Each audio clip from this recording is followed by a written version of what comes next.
Selamat jumpa lagi di video tutorial Laptop Guard Academy di seri yang kesekian kalinya. Di video materi ini kita masih ada di kelas Power Regulator. Kali ini saya akan membahas khusus tentang baterai, temanya baterai dan sistem charging. Jadi cakupannya adalah baterai dan sistem charging. Tentunya nanti kita akan pelajari tentang bagaimana sih cara dalam hal ini motherboard mengenali keberadaan baterai, ya, parameternya apa saja, kemudian bagaimana proses charging itu terjadi dan komponen apa saja yang terlibat di dalamnya. Oke. Saya gambarkan diagram universalnya. Jadi konsep secara umum atau universal. Jadi ini kita bisa terapkan ke semua jenis perangkat yang memiliki sistem smart battery, ya. Tapi tentunya nanti antar laptop ada variasi sirkuit yang Anda nanti bisa pelajari atau bisa perdalam lagi. Nah, tentunya kita pasang di sini sebuah baterai. Oke. Ini ada satu blok. Kita sebut dengan blok baterai. Oke. Kemudian komponen berikutnya, ya, di sini adalah IC charger, ya.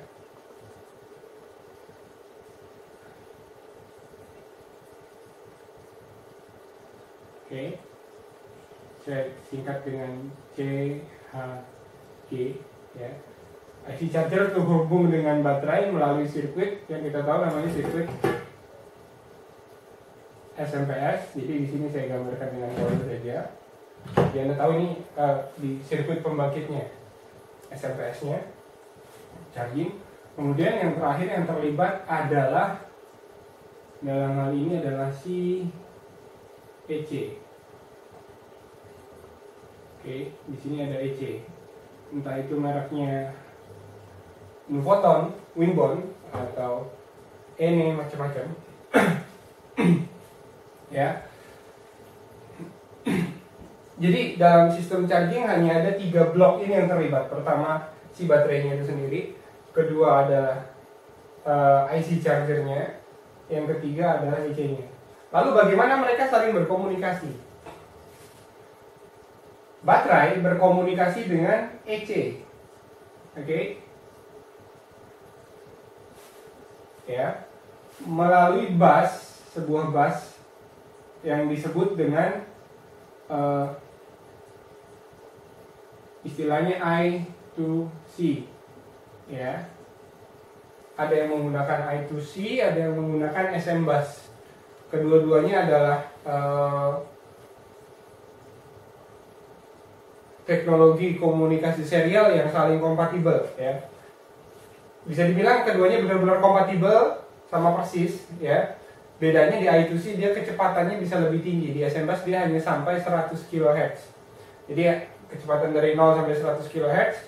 Kedua protokol ini antara SM bus dan I2C itu identik, tapi SM bus tidak bisa lebih dari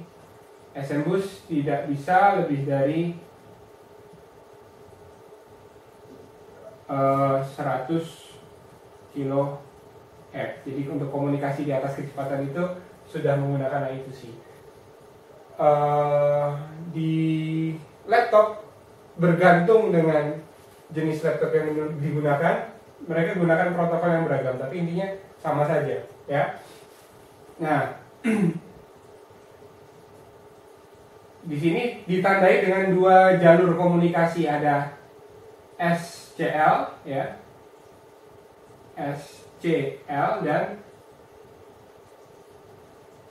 SDA.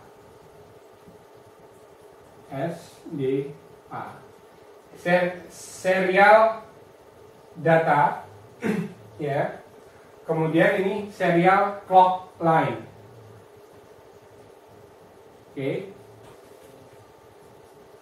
Kemudian ini juga terhubung dengan IC charger.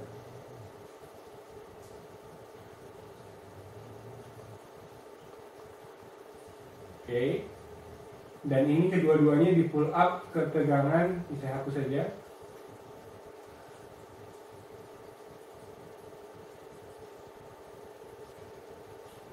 Kedua-duanya di pull up ke 3 volt. Oke. Ini struktur dasarnya.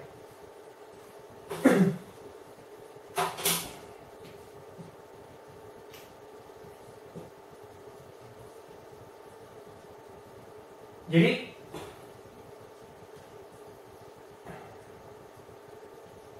nanti pada beberapa jenis motherboard tertentu Anda akan temui satu jalur tambahan, ya, tapi ini tidak mandatori, tapi tidak selalu ada.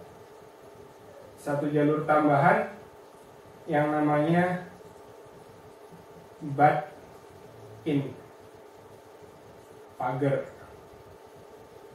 ya, tapi tidak semua ada. Oke, saya jelaskan ceritanya begini. Di protokol I2C ataupun SMBus, di I2C atau SMBus, ya, ini adalah komunikasi serial. Jadi komunikasi yang hanya dilakukan dengan menggunakan dua jalur, ya. Pertama jalur clock dan satunya jalur data. Nah, di dalam protokol komunikasi ini dikenal dua level. Yang satu adalah level host, ya, atau tuan rumahnya. Kemudian yang lain disebut dengan slave.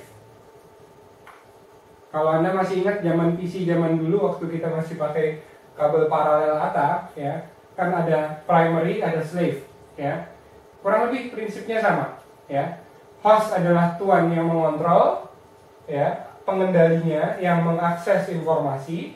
Kemudian slave itu adalah anggotanya yang memberikan informasi atau yang diminta informasi.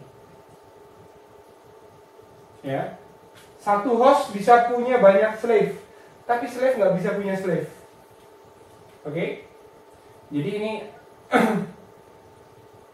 ada host tuan rumah, kemudian ada slave. Slave ini bisa jumlahnya banyak. Tentunya dia dialamatkan di alamat yang berbeda-beda. Kalau saya nggak salah, addressingnya sampai 10 bit untuk slave ini. Jadi dia bisa sampai punya 10 bit alamat kombinasinya, ya. Di EC, di sirkuit ini di laptop, ya, protokol I2C yang digunakan di laptop ini digunakan untuk sistem charging dan deteksi baterai. Yang berperan sebagai host adalah EC. Di sini adalah host. Kemudian slave-nya ada IC charger. Saya tulis di sini slave 1.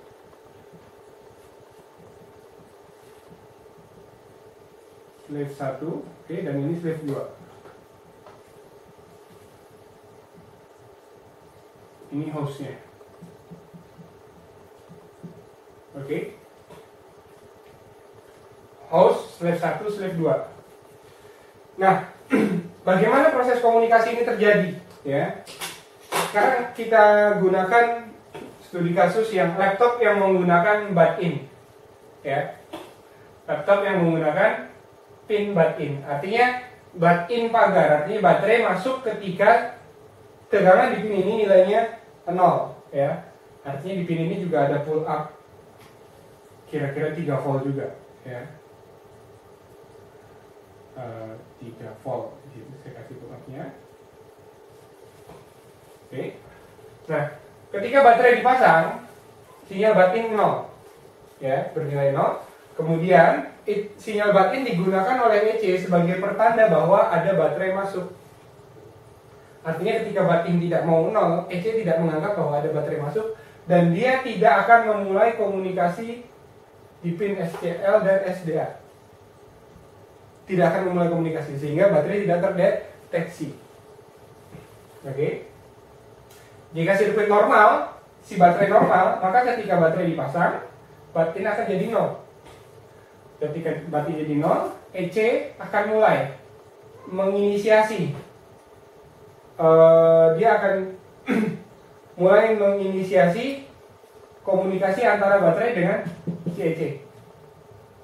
Dan dia minta data. Data yang diminta apa? 1, ya.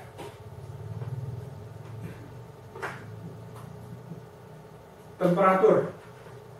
2, kapasitas.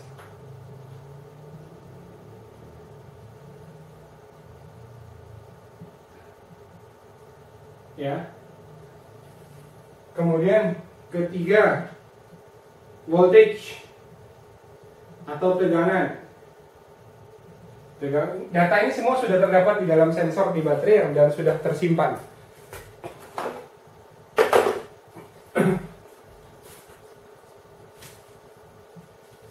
Kemudian keempat, dia minta yang namanya charge cycle.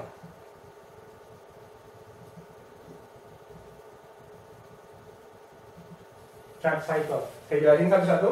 Tem adalah temperatur, artinya EC perlu tahu berapa suhu si baterai itu sendiri. Kemudian kapasitas baterai, artinya dia si baterai ini kapasitasnya berapa. Kelima, tentang data OEM atau data dari manufaktur si baterai itu sendiri. OEM data. Atau mereknya apa, ya kan? Kemudian diproduksi tanggal berapa, itu data itu. Tapi ini kita abaikan.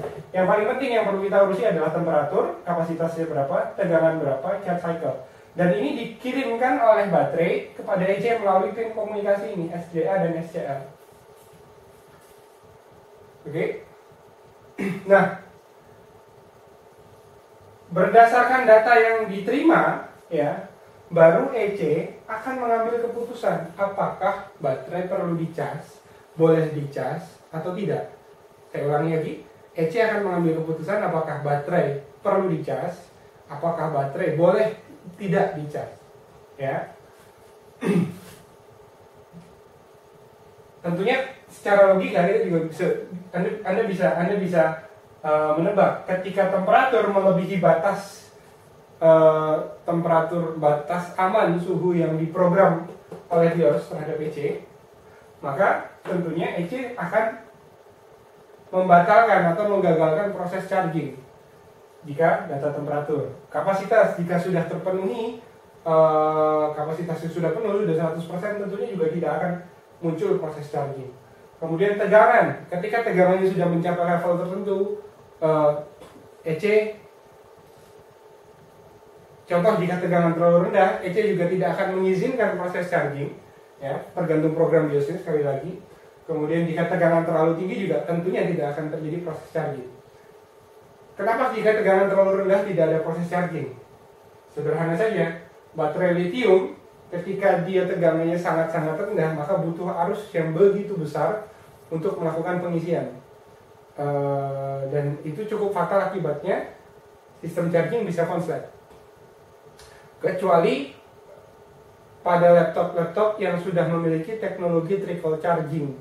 Jadi ketika dia benar-benar kosong, harus akan diisi perlahan dengan cara dikejut perlahan. Ya.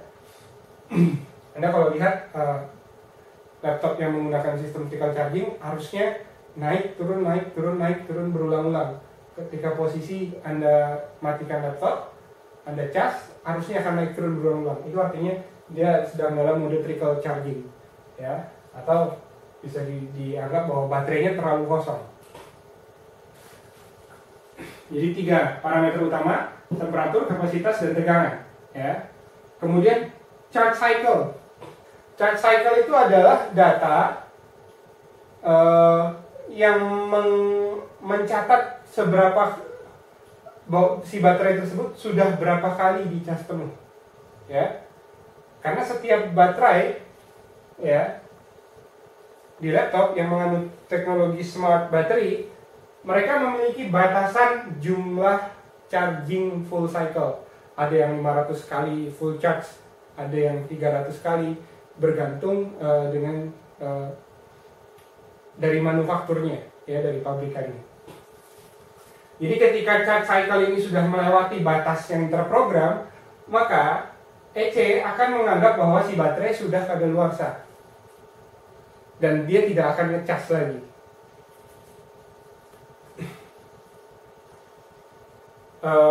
Bukan berarti baterainya tidak bisa dicas, tapi melalui protokol tersebut sistem charging tidak akan aktif. Tapi Anda bisa cas baterai tersebut dari luar menggunakan alat charging yang tidak perlu melalui protokol ini. Jadi dicas langsung seperti itu. Itu bisa dilakukan. Nah, masalah yang sangat umum terjadi ya pada sirkuit deteksi baterai, komunikasi dasarnya ya di baterai seperti ini adalah umumnya terjadi di pin batin atau di EC itu sendiri. Nah, tentunya karena ini adalah EC, Anda tahu bahwa dia bekerja bergantung dengan apa yang kita sebut BIOS. Jadi ketika sistem charging terganggu, baterai terdeteksi dan segala macamnya, ada kemungkinan masalah di sistem BIOS. Karena EC untuk komunikasi dia butuh data dari BIOS. Lalu tentang sistem chargernya seperti apa? Pada seri-seri laptop sekarang, ya, Anda bisa pastikan Anda akan temui dua pin SCL dan SDA, ya, SCL dan SDA antara si IC charger terhubung dengan EC, ya, terhubung juga dengan baterai, tapi karena kedua-duanya slave dengan slave tidak bisa saling berkomunikasi. Jadi slave harus komunikasi dengan host, slave harus komunikasi dengan host, ya. Jadi ketika tadi data diambil, diterima oleh EC, kemudian EC ngambil keputusan, dia kirim perintah ke IC charger. Kemudian apa yang terjadi? IC charger akan mengaktifkan block switchingnya, SMPS-nya, ya. Kemudian mulai mengisi, ya, mulai mengisi. Kira-kira tegangannya 1 volt plus tegangan baterai, ya. Jika tegangan baterainya 9 volt, maka tegangan chargingnya kira-kira 10 volt dan akan berhenti pada titik tertentu, tentunya dengan arus yang sudah terprogram, ya. Dalam metode charging di laptop kebanyakan menggunakan metode constant voltage, ya, bukan constant current tapi constant voltage. Jadi tegangannya dia akan tetap dan arus yang akan mengikuti. Jadi makanya ketika Anda lihat dalam sistem charging, tegangannya di baterai tetap dan arusnya perlahan akan turun, ya. Arusnya perlahan akan turun hingga si baterai penuh. Jika masalah terjadi antara komunikasi IC charger dengan si EC, ya, mungkin masalah yang mungkin terjadi adalah di sini. Blok controllernya di sini, blok I2C yang ada di dalamnya, yang ada di dalam baterai atau di dalam IC charger, salah satunya rusak. Otomatis ketika baterai masuk, data diterima, kemudian EC akan kirim perintah charging. Jikalau si IC tersebut tidak mampu menerjemahkan perintah charging, ya otomatis proses charging juga tidak akan terjadi.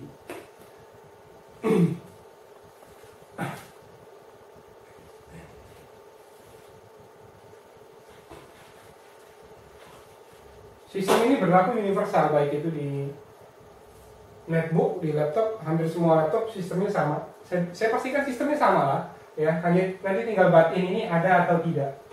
Kemudian Anda akan sering perhatikan di pin SCL dan SDA terdapat dioda, ya.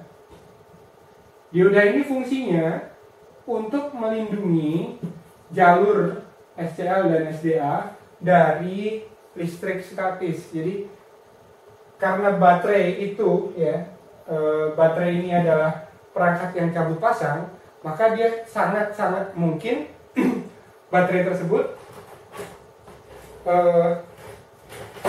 menyimpan muatan listrik statis di baterai ini. Contoh, ketika Anda sedang pegang baterai kemudian Anda gosokkan ke baju, maka di sini akan terjadi muatan, tersimpan muatan, dan ketika Anda pasang baterai tersebut ke laptop, listrik statis akan pindah ke mainboard. Akibatnya jika tidak ada proteksi di sini menggunakan dioda seperti ini,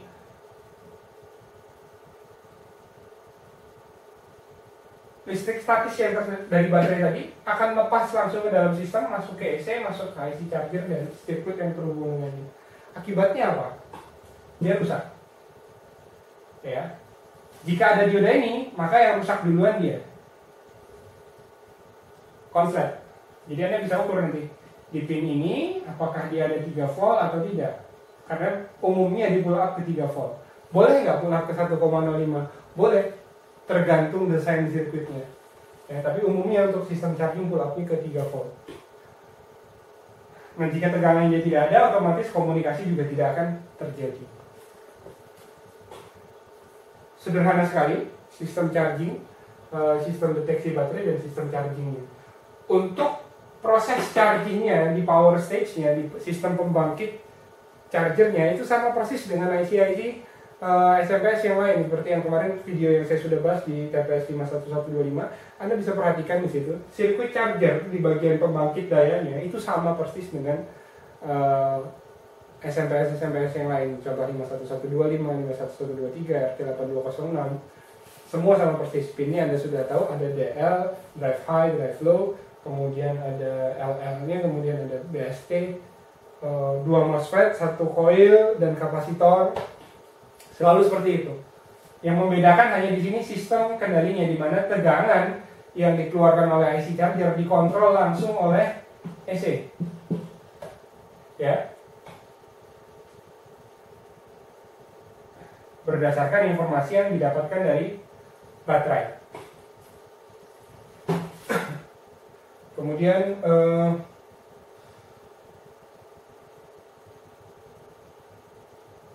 masalah yang paling umum terjadi, ya, satu, dioda ini, kemudian EC yang sering rusak di pin-pin SCL ini, atau mungkin di pin butt-in juga mungkin dia rusak. Kemudian IC chargernya, tapi ini cukup langka terjadi, ya. Yang paling sering mengalami kerusakan seperti ini adalah di IC seri ISL 88731. Ini cukup sering di blok I2C-nya tidak mau komunikasi. Kemudian juga kasus-kasus lainnya adalah